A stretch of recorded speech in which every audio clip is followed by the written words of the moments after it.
sin adjetivos, 40 años. Mira, yo me pregunté, después de la tremenda crisis que nos dejó los sucesivos gobiernos de Echeverría y López Portillo, ¿por dónde debía ir México, no? Y llegué a una conclusión elemental, que es, había que probar la opción liberal que estaba descartada u olvidada desde tiempos de Madero. Me puse a estudiar casos históricos y encontré curiosamente el caso que se parecían al gobierno del PRI, que es el caso del partido Whig en Inglaterra, que duró 60 y tantos años en el poder y que tuvo una transición pacífica. Porque yo estaba pensando en una transición naturalmente pacífica. Sí. Me pregunté, ¿cómo le hizo? Y estudié, ¿cómo le hizo Inglaterra, no? Entonces, el partido Whig, lo que ocurrió fue que se llevaron a cabo una serie de reformas y de cambios profundos en la vida política y social. Lo primero fue, naturalmente, tener elecciones limpias y libres, porque en Inglaterra tenían una corrupción en el sistema electoral de la cual hay hasta testimonios de cuadros famosísimos de un pintor Hogarth que parecen calcadas de las cosas que hacía el PRI durante todos esos años. El PRI, como sabes, en ese momento tenía prácticamente todas la presidencia, las gubernaturas, el Senado, los legisladores, las legislaturas locales, las presidencias municipales, miles y miles y miles de puestos, cada 2, cada 3, cada 6 años por 60 años. Eso tenía que cambiar. ¿Cómo cambió en Inglaterra? Primero, un sistema electoral confiable e independiente. En segundo lugar, o como había dicho Gabriel Said, por cierto, 3 años antes, la gran reforma política, escribió, es simplemente contar los votos. Entonces, ese es el primer objetivo. El segundo, la segunda elección fue que hubiera una auténtica, genuina vida de partidos. Pluralidad, competencia entre los partidos del Congreso. En tercer lugar, un gobierno, en este caso en Inglaterra la monarquía, en el caso mexicano tendría que ser la monarquía sexenal, que se pusiera límites a sí mismo, para lo cual se necesitaba tener, por ejemplo, un poder judicial independiente. Y finalmente una prensa libre.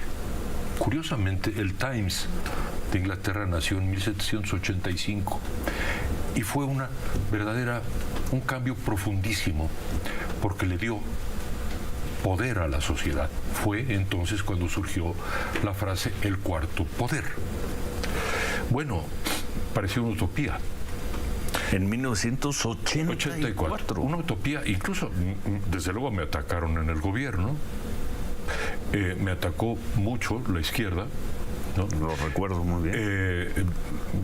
Personajes que todavía están allí, pero que no vale la pena mencionar. A ti y Octavio Paz.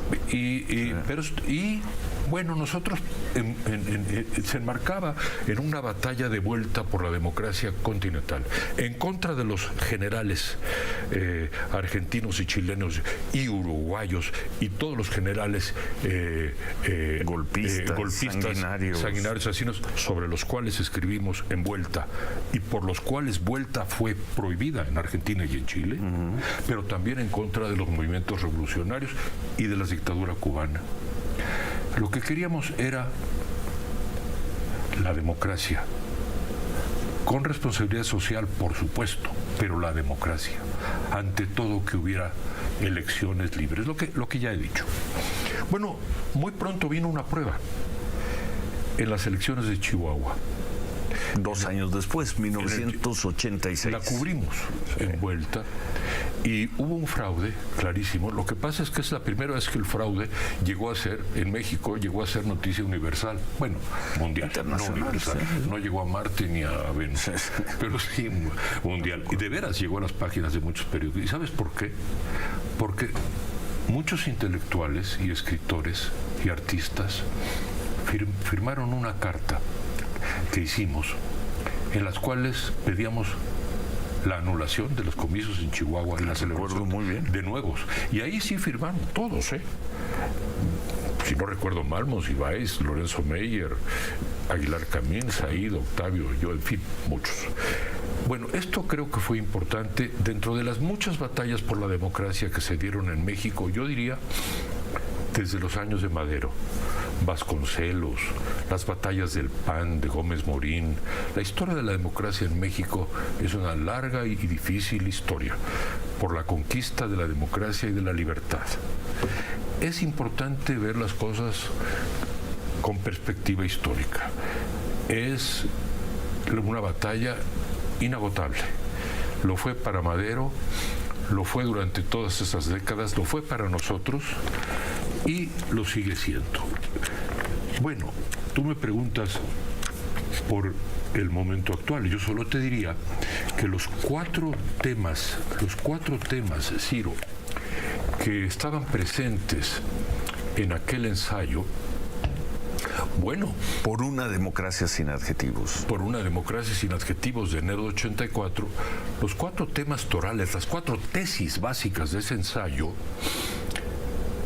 no solo están vigentes, sino que creo que en este momento están en entredicho, corren peligro. Elecciones libres, limpias, equitativas. Bueno, hay un Instituto Nacional Electoral, espero que esté a la altura de su altísima responsabilidad histórica en los comicios que vienen.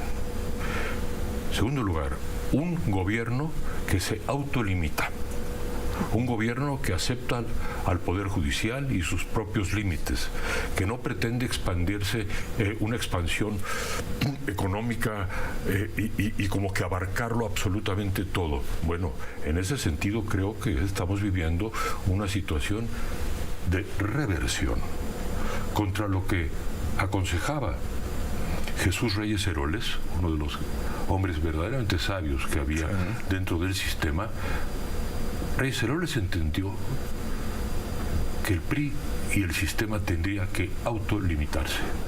Y ahora vivimos una situación inversa, en donde un gobierno quiere convertirse en un régimen que lo domine todo. Segunda advertencia. Tercera advertencia, un Congreso plural. A fe mía que hemos vivido durante este sexenio,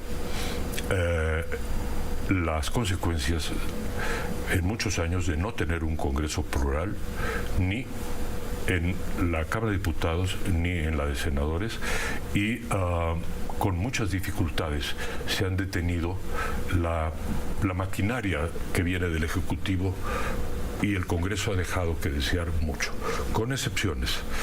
Ha habido momentos importantes recientes, con excepciones.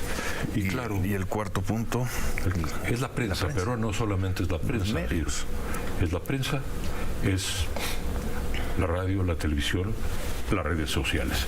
Bueno, Ciro, yo creo que existe en estos años,